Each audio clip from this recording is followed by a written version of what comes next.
Hello YouTube, Mandibil here.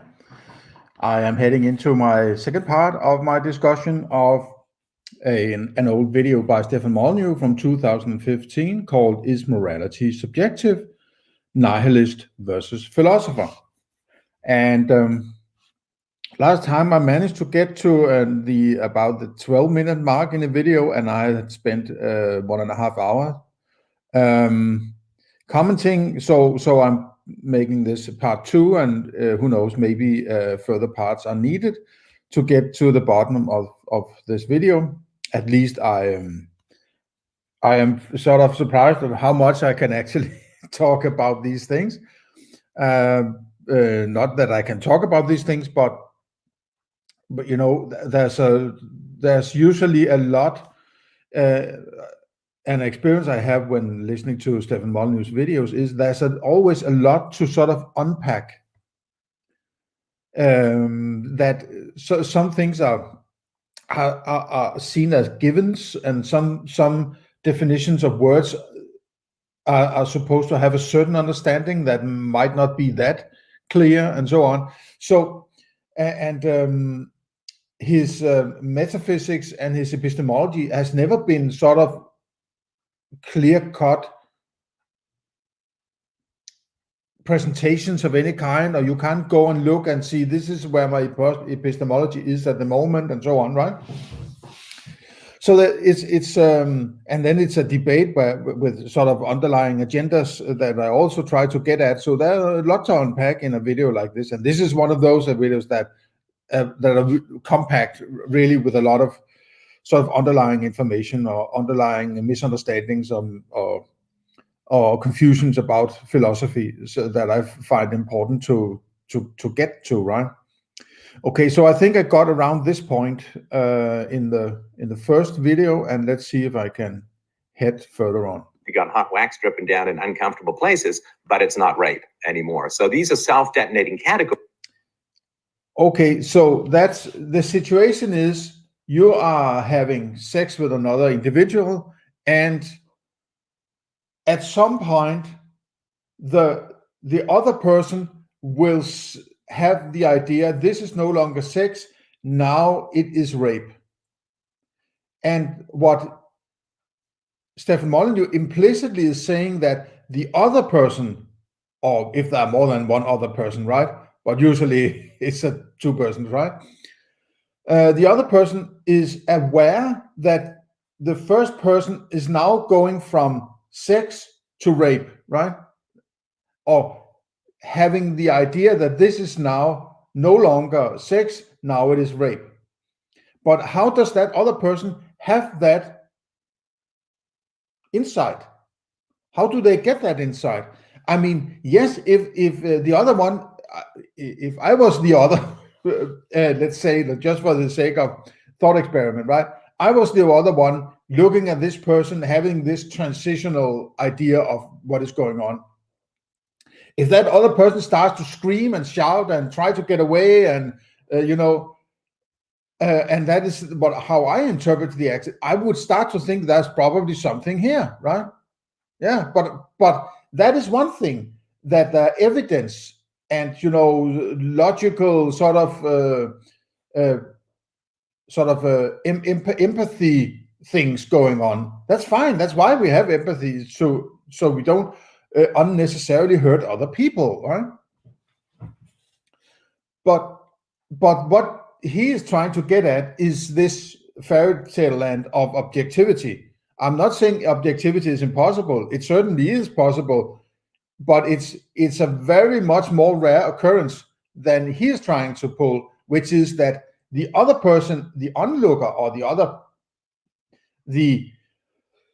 one not having the mental transition from sex to rape, but the other one participating in this situation, also will experience that transition.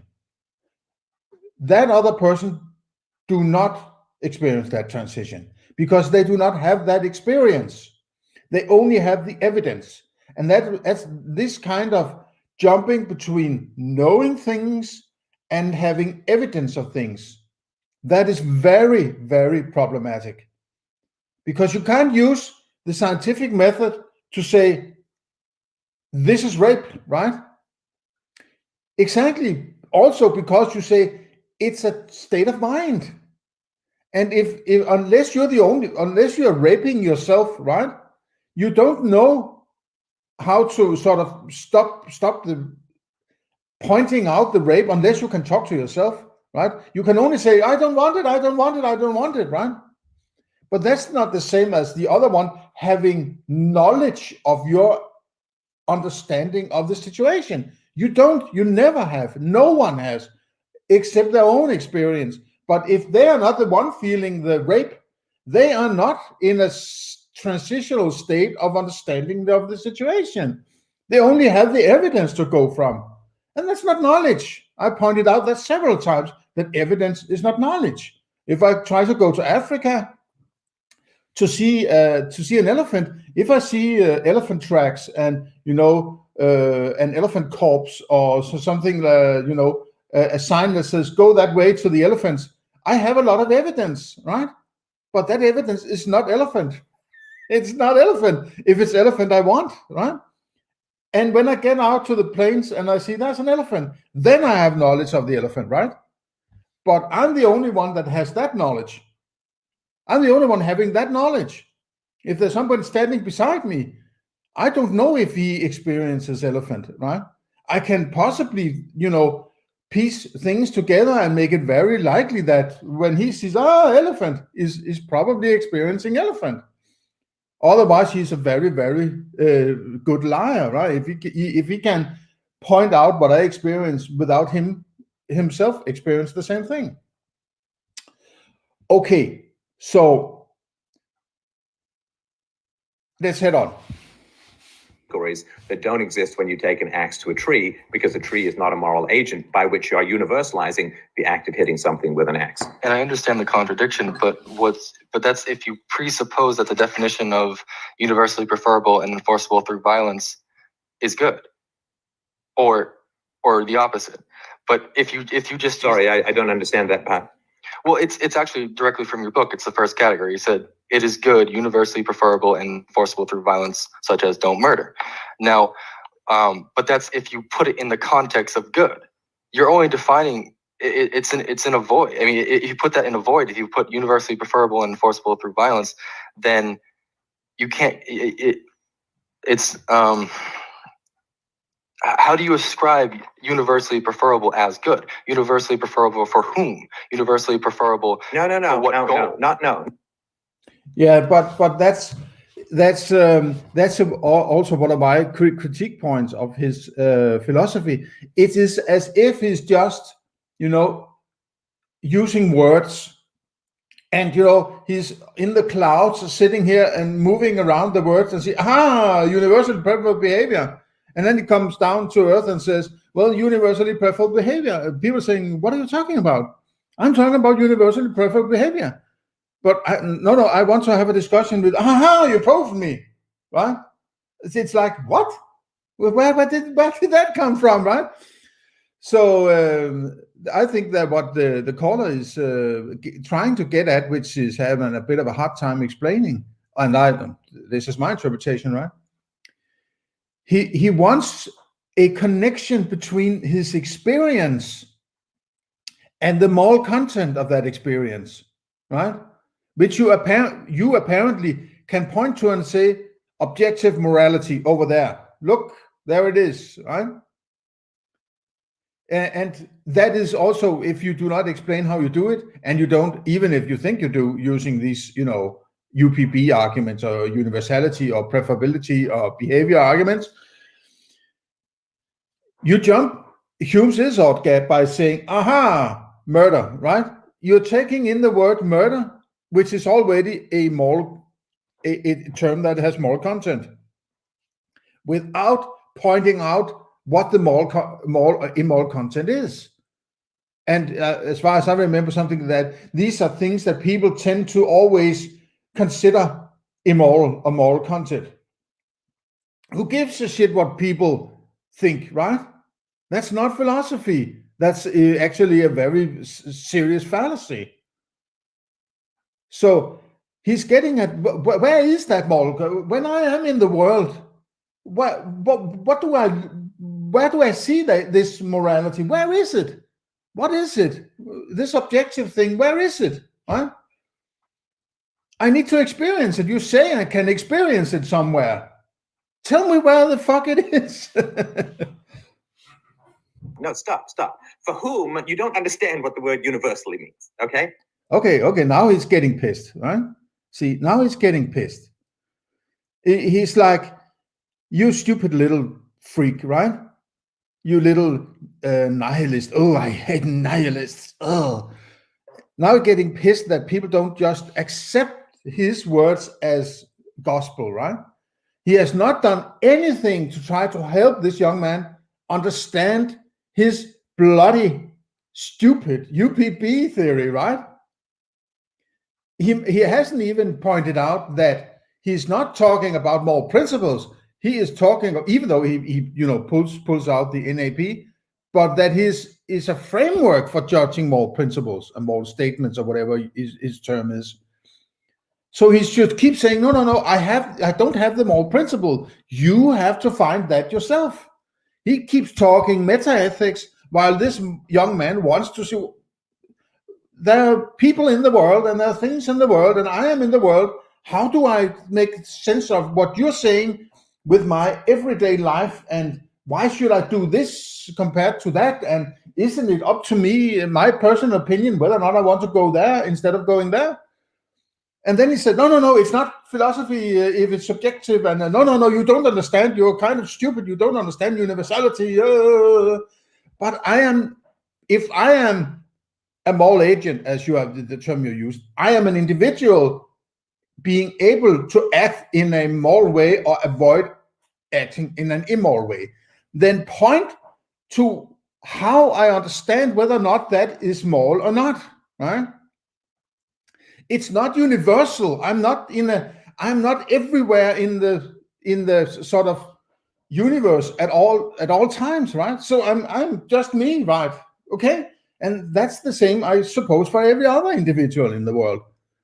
And also, this is sort of a what's it called?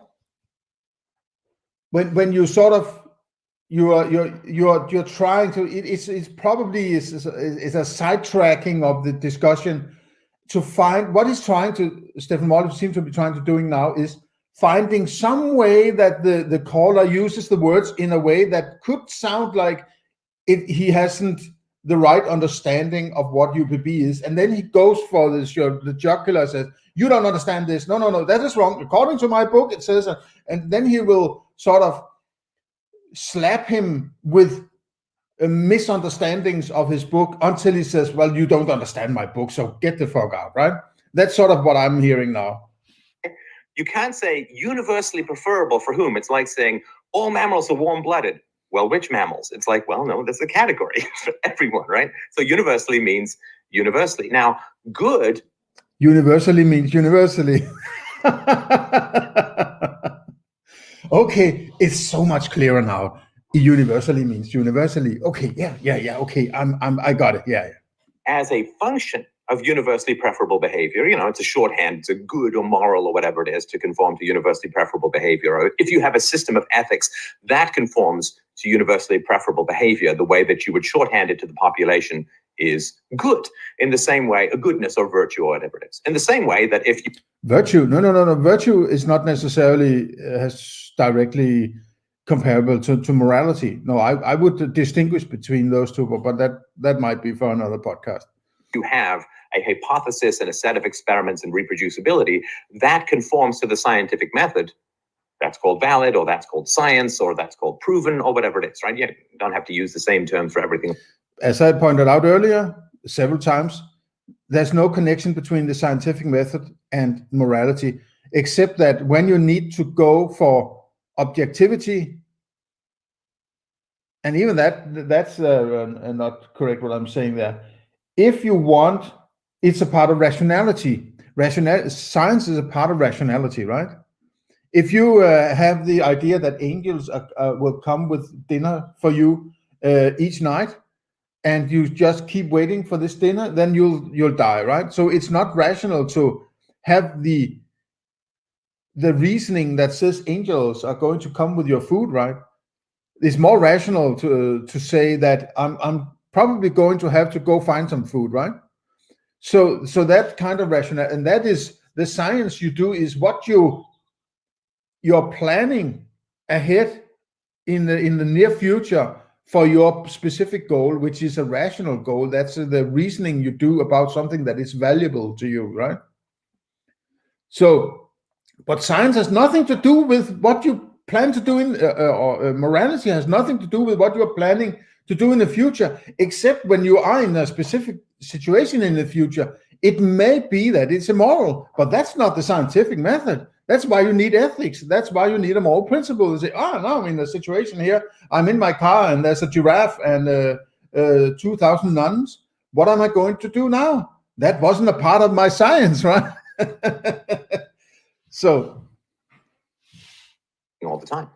So no, since virtue must be that which is universally preferable, because if it's not universally let me, I need to plug in the cable.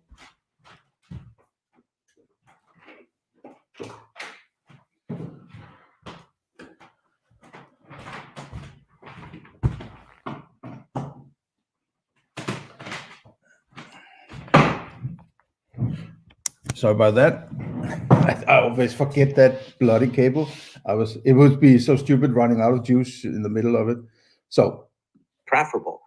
In other words, if it's subjectively preferable, then it's like a taste for broccoli. It's not in the category of ethics. It may be in the category of aesthetics, or it may be morally neutral. Category of aesthetics would be something like it's nice to be on time, but you can't enforce it by shooting people who are late.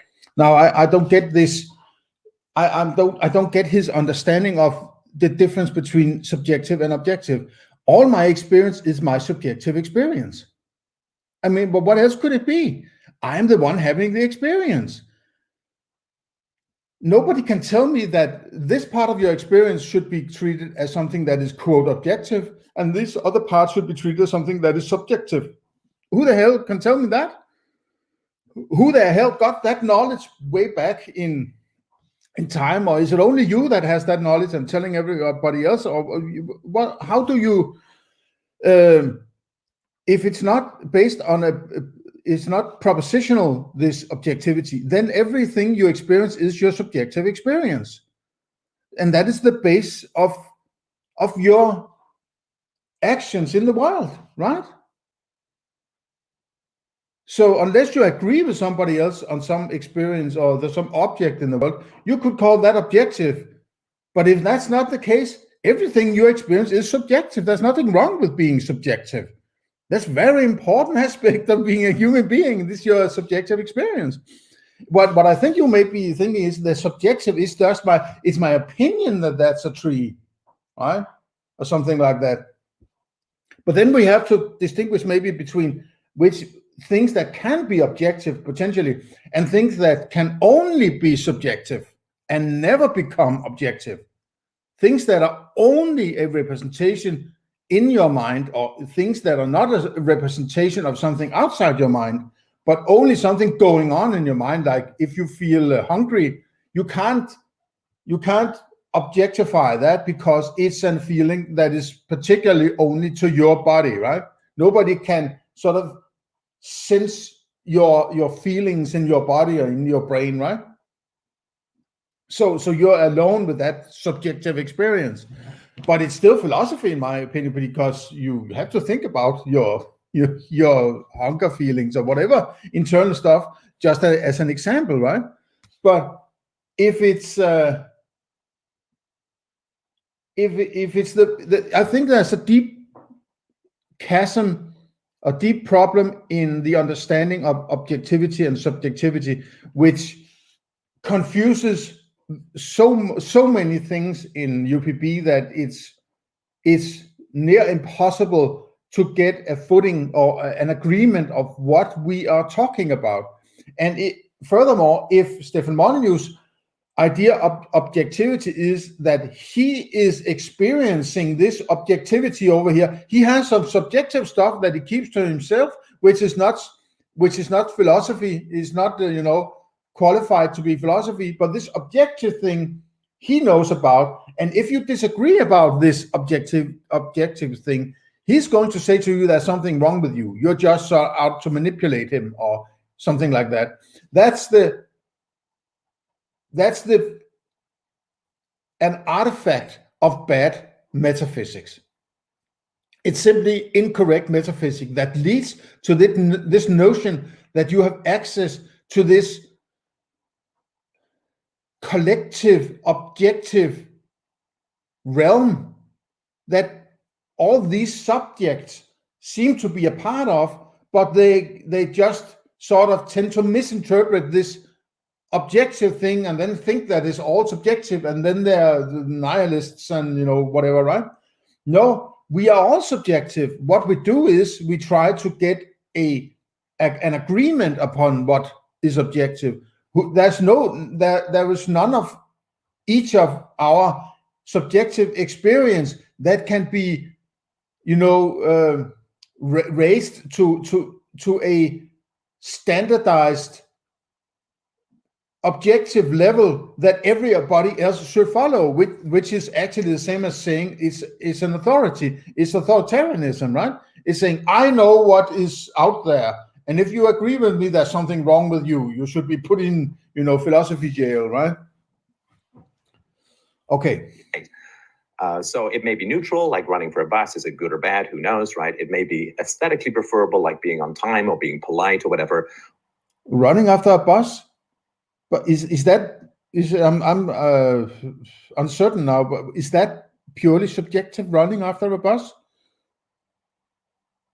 Well, if you're running after a bus on somebody else's land and something like that, why is it's like you have these perfect scenarios in your head that are always the case, or that everything is settled morally it's morally neutral. There's nothing here. If you run after a bus, it's morally neutral, or it's only aesthetics or something.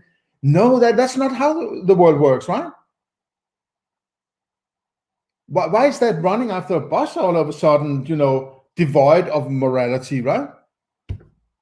It might be one of the most, if it's Hitler running after a bus of Jews, but is that aesthetics? It's so simplified that you can't use it for anything, right? It's not how reality works.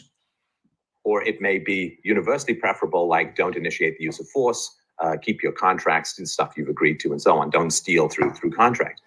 So saying that goodness doesn't, like I say, universally preferable behavior is a synonym for virtue. And then you're saying, well, okay, but you've got universally preferable behavior, but where does the virtue come from? Huh? He never says that in the book. He doesn't say that it's a synonym for virtue. No, what he does do is say it's sort of almost like it's the same as the scientific method. So if UPB is a synonym for virtue and UPB is the same as the scientific method, then by syllogistic logic, then the scientific method equals virtue. What? He is taking some huge leaps here without explanation. Oh, it's shorthand. Well, you're talking about universally preferable behavior in terms of the means to an end. I'll quote you on page 47 of the physical copy of your book. You say, when I speak of a universal preference, I'm really defining what is objectively required or necessary, assuming a particular goal. And so if the goals can change, then the means can change. The means are not universal. If your goal, if your goal is to find out the truth about, now it's to find out the truth, but if you're going to make a moral judgment, you have to have the truth, right? You must have the truth, but then you have some sort of experience of an object, and that experience is true if you make that proposition. But if you're alone with that object, you don't need to make the proposition, because you already understand tree if that's the object. So you're trying to find the truth. No, I'm not going around looking for truth. So, I think I'll go over here and look for some truth, right? That's not how you work. That's not how human beings work. They just experience, oh, there's my CD collection. Oh, there's a book, and there's my coffee. Oh, there's my iPhone, right? That's how it works. You're not going around looking for truth. Maybe you want to, if you want to go to look at the Eiffel Tower, you have sort of a goal and reasoning and evidence and and then you might finally get to that Eiffel Tower, and you're going to experience that particular truth because you are interested in experiencing that.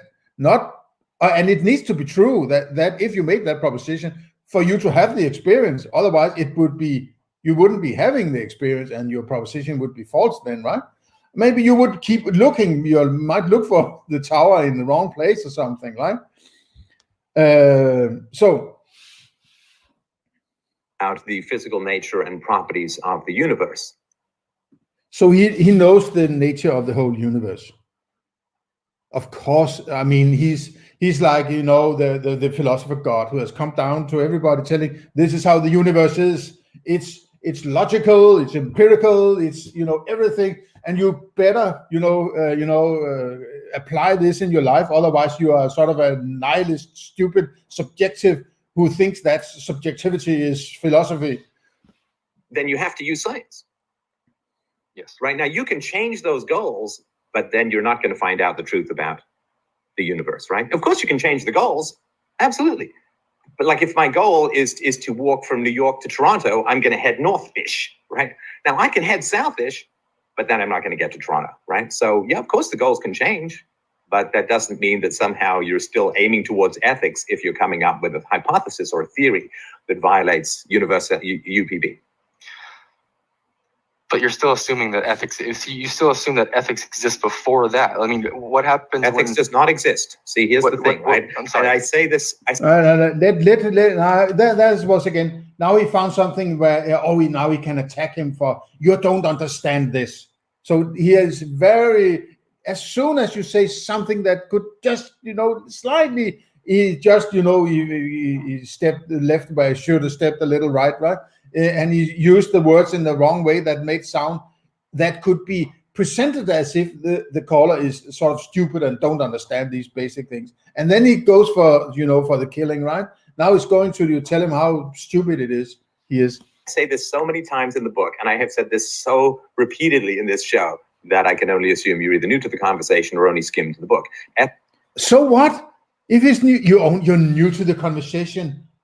Holy shit, what kind of arrogance is that? Well, this has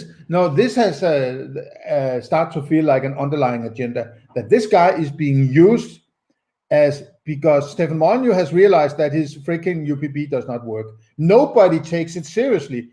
2015 is almost 10 years since he wrote the book, right?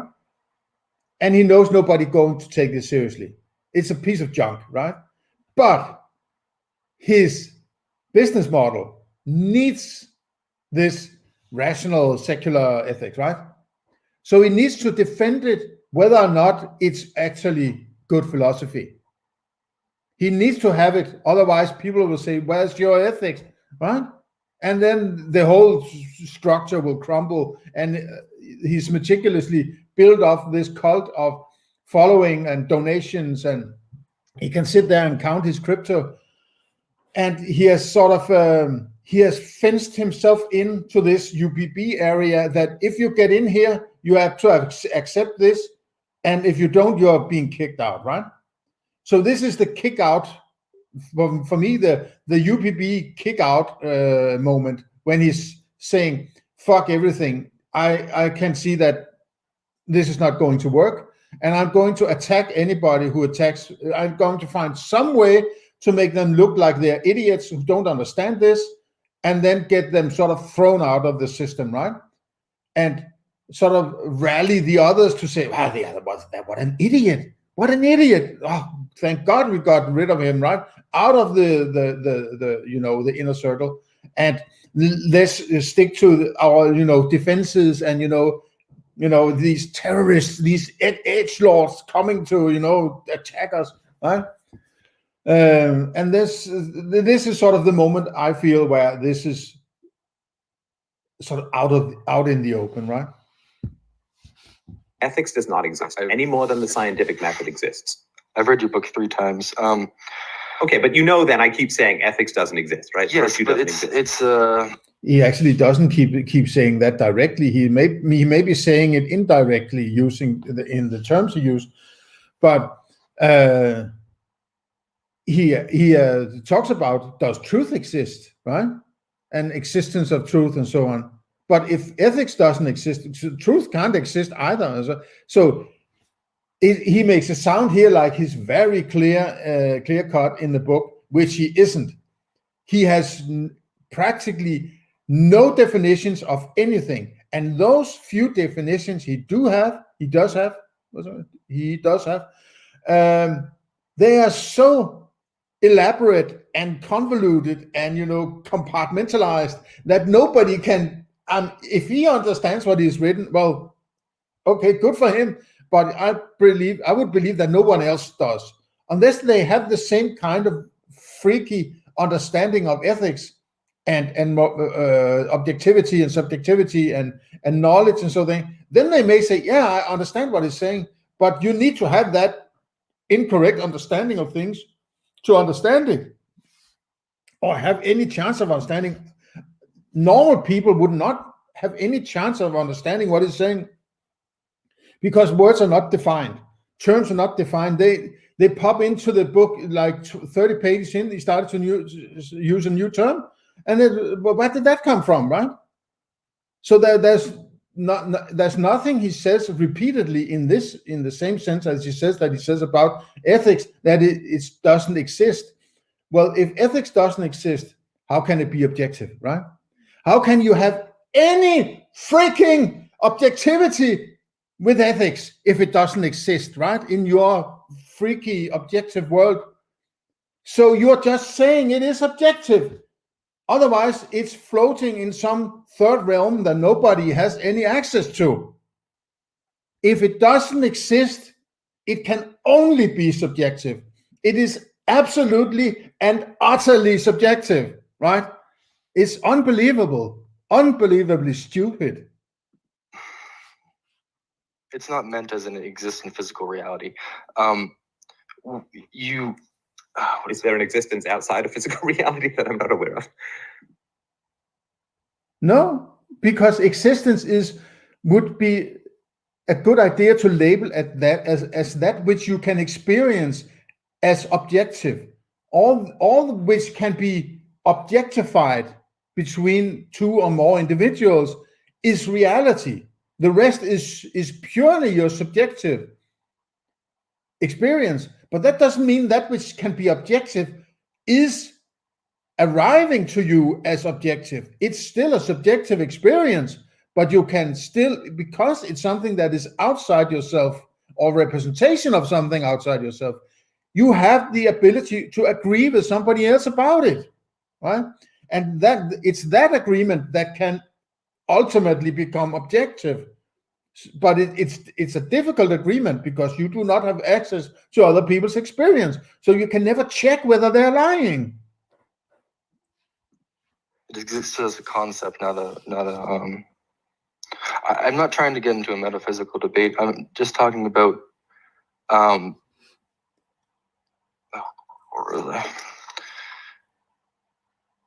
so if you say the means are universal, but the goals are subjective, then what happens with a moral agent who doesn't have the desire or goal for morality? You shoot him. But why? Why do you shoot him? Because he's coming at you with a knife. I thought you said because he's not got the desire to be a virtuous person. Hang on. Being an evil. I was on my wrong footing there. Yeah. So if you say look how he's annoyed. The only thing he's thinking about now is, how can I get rid of this guy? I'm figuring out all sorts of things. I'm pissed. I'm annoyed. I'm sick and tired of explaining the same thing now, going on almost 10 years, trying to explain this argument that if you argue against me, I'm right. And subjectivity and objectivity and truth and knowledge and all. metaphysics. Everything is just one big gray pile of BS, right? That nobody can understand. Even these simple questions that this decently critical but decently open guy is asking you about your freaking philosophy. And you don't want to talk to him about it. No, because you know it's bullshit. You know it's so full of shit, this UPP, that you can't convince him about anything. You can't even tell him basic daily stuff that, yeah, if you're in this situation, you should apply this principle, and then you will figure out this way and figure out that way. No, you can't do that. You can only this. But it's not universal, but it is. It's subjective. The means are universal, but the goals are subjective. Then what happens with a moral agent who doesn't have the desire or goal for morality? You should. But why?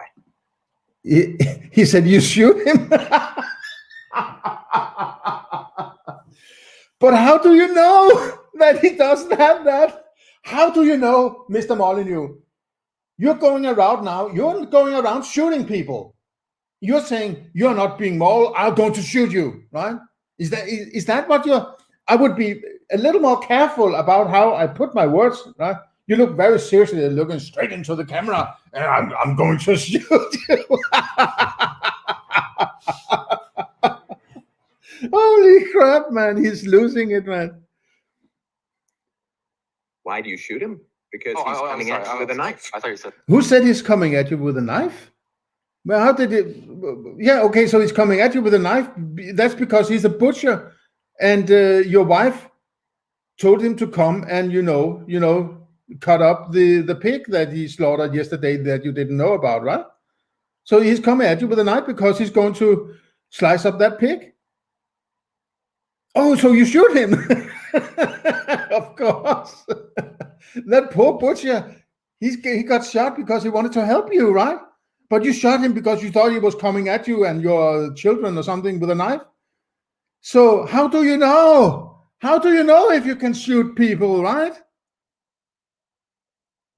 So it's jumping from a discussion of universal, and it can't be universal here, it's subjective over here, and then shoot them.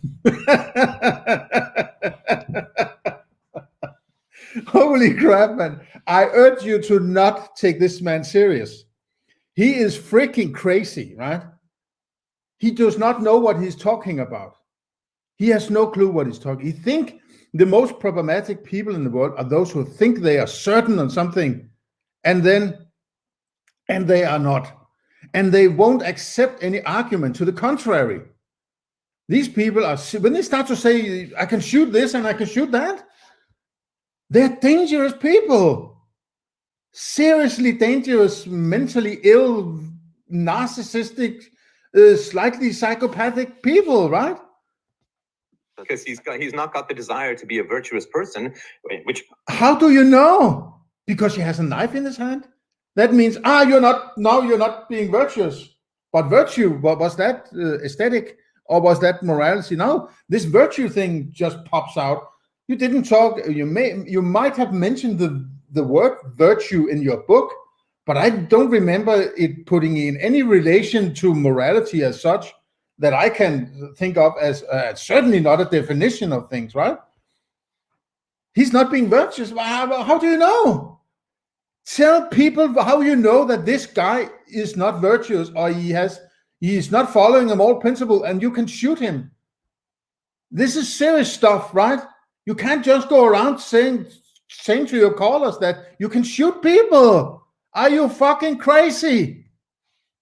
Which means we assume that he's being an evil person, which means he's initiating the use of force, which through the principle of self-defense, you shoot him. Okay, so if you think that the other person thinks this, you can just shoot him because now you are in a situation of self-defense, right?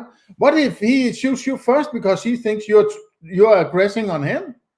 How do you settle that? Now you are aggressive. And you would say, no, I'm just protecting myself. No, he would say, you're fucking aggressing against me. I'm coming here to slice up your pig, and then you pull out a gun.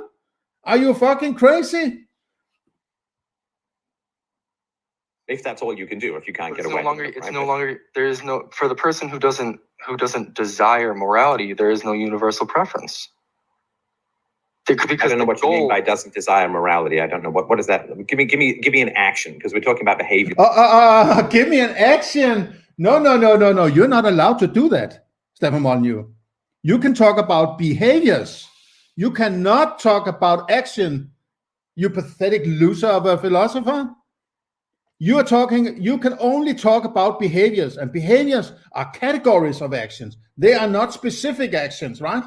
Now you want to go there, but the clever listener would have said, no. You have to stay with behavior, right? Because that's what your freaking book says it is. It's not actions. And you specifically say somewhere in the book, it doesn't deal with specific actions. And now you want to have a specific action. How corrupt can you be? It's not thought. So how would I know that somebody doesn't desire morality? Yeah, there it is. There it is. Go with that feeling. Go with it. Oh, you can do it. Like just by looking at them, right? I don't need somebody to announce that they're going to steal. I just have to see them break it into a window and climb into somebody else's house, right? Well, I don't have to give you an instance, because if you're going to say that an ethical theory is universal and applies to everybody and across all time, then there's going to be at least one person in time that doesn't value it. So what? You can't pause. So what does that have to do with the universality of it? Are you saying that if somebody's bad at math, this somehow brings down the entire edifice of math? No, that's not what he's getting. You're trying to derail the discussion and say, oh, you're talking about you are actually the one who is encumbering this discussion. You know what he's trying to get at, and you know it's the is-ought gap, right? You know that you have to bridge the Hume's is-ought gap the way you have structured your book, and that you do not do it. You just bring in, rape, theft, assault, and murder, and say these are all already morally established moral rules, but you don't point out what is the immorality of it, right? And that's what he's trying to get at. How do I know if this is moral or immoral? And also he wants to, but what about other people? If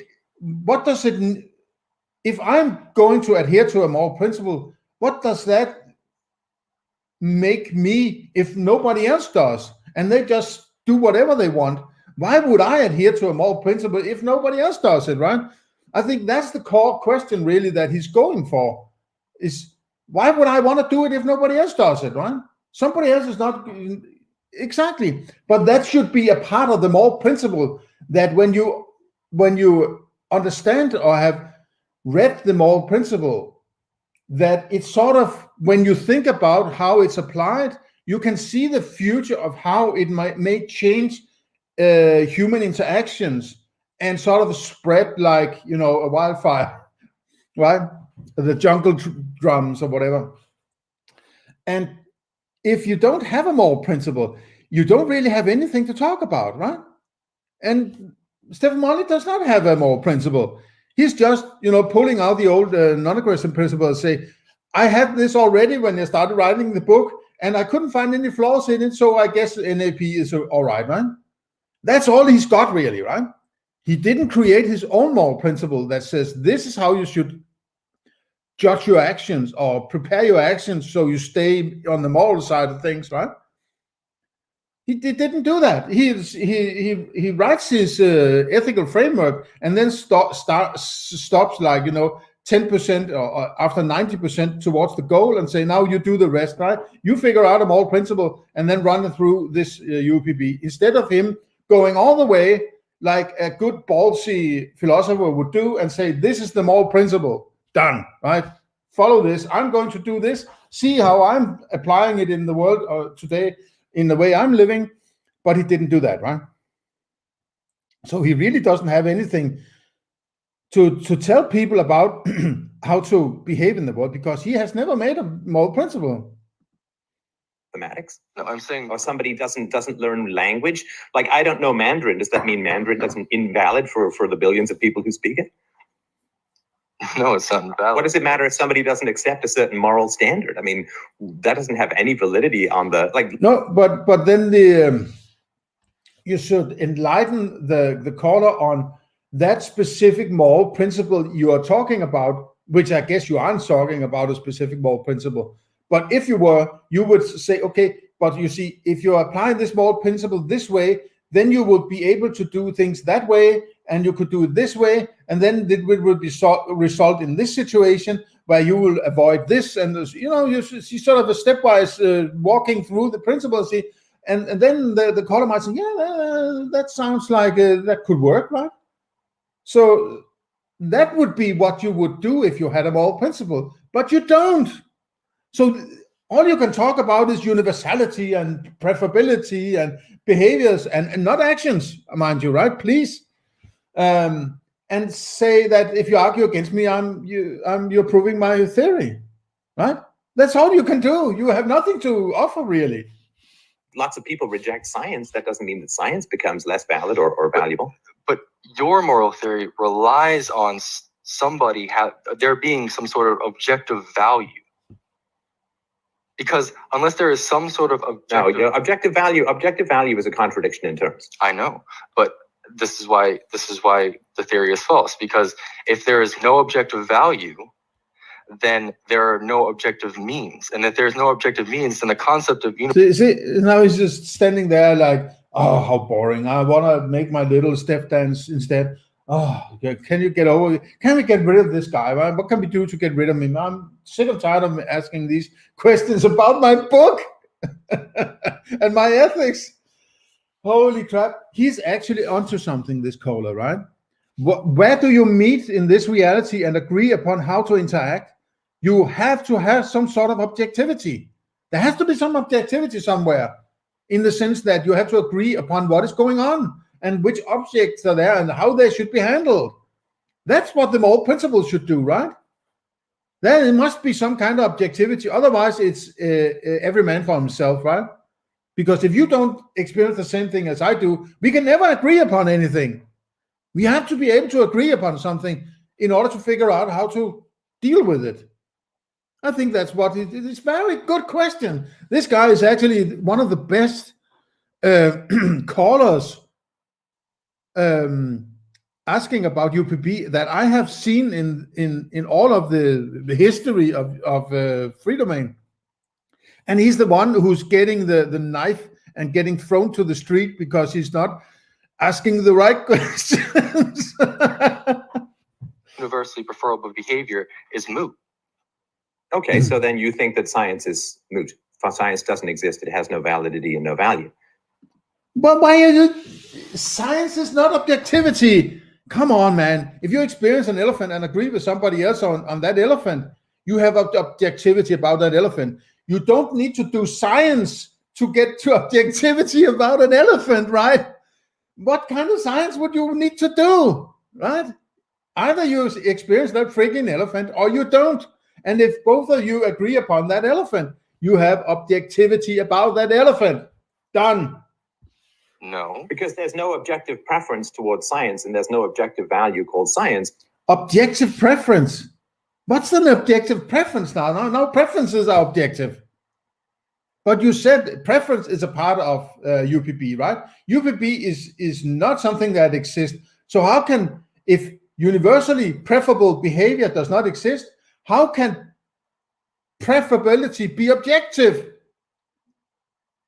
How do you square this circle?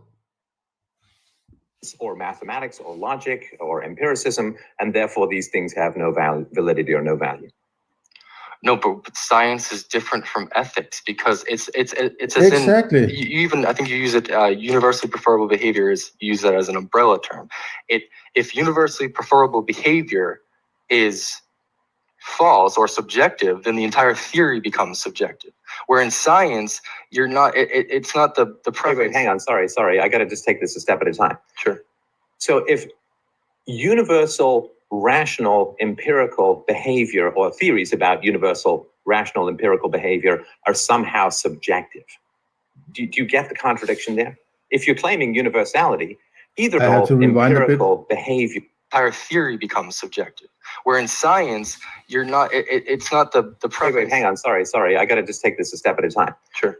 So if universal, rational, empirical behavior, or theories about universal, rational, empirical behavior. Universal, rational, empirical behavior. What is that? What is that? Universal behavior, what is that? I mean, a behavior is a category of actions. Eating, let's say eating. Is eating universal? An empirical? Well, eating is a description of something. It's not something that is objective. Eating is an interpretation of certain actions and their purpose or their end goal, right? Like eating has the end goal of surviving or getting fat.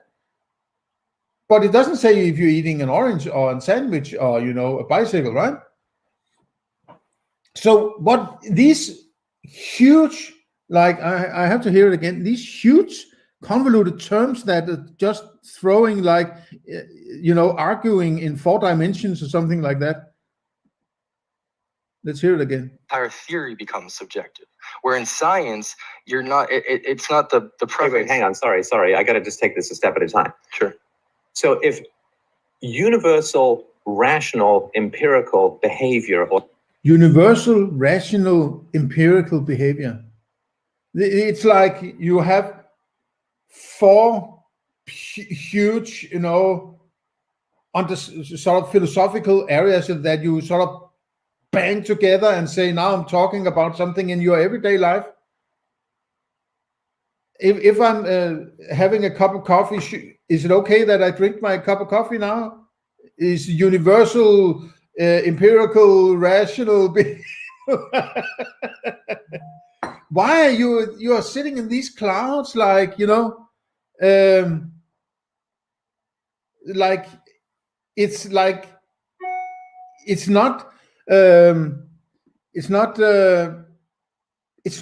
you're not in reality, you're not in everyday reality that people can handle.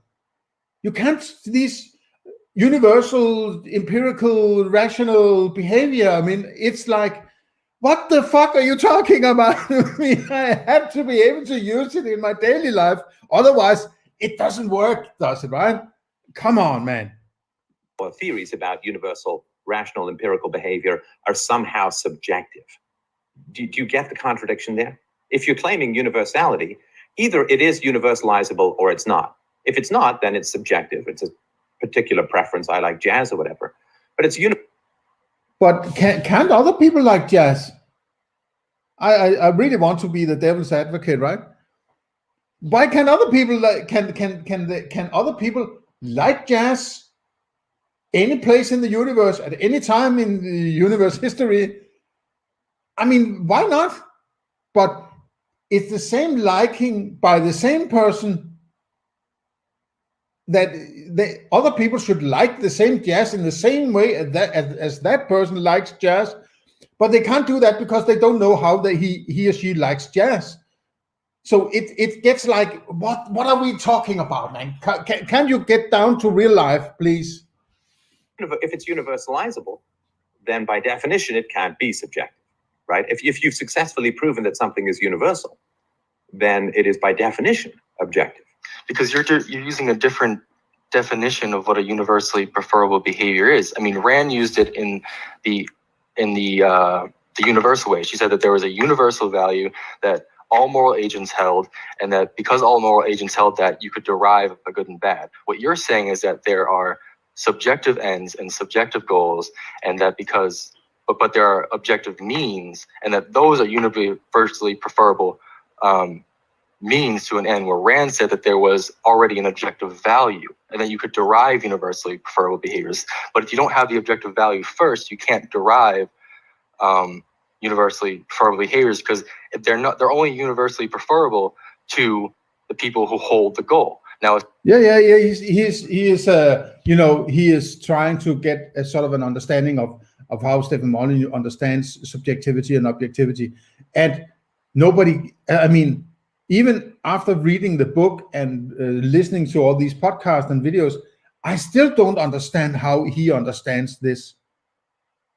I mean, even if I wanted to try to dig down and go through all his videos and his book, trying to understand his dichotomy of subjective versus objective, I'm not sure I would understand it, right?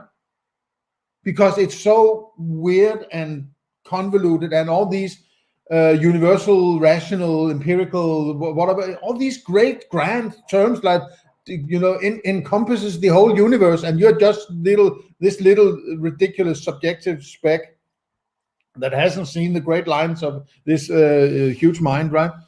So it's I think I'll take a break here at 20 minutes, and we are sort of halfway, and let's see how it goes in the future.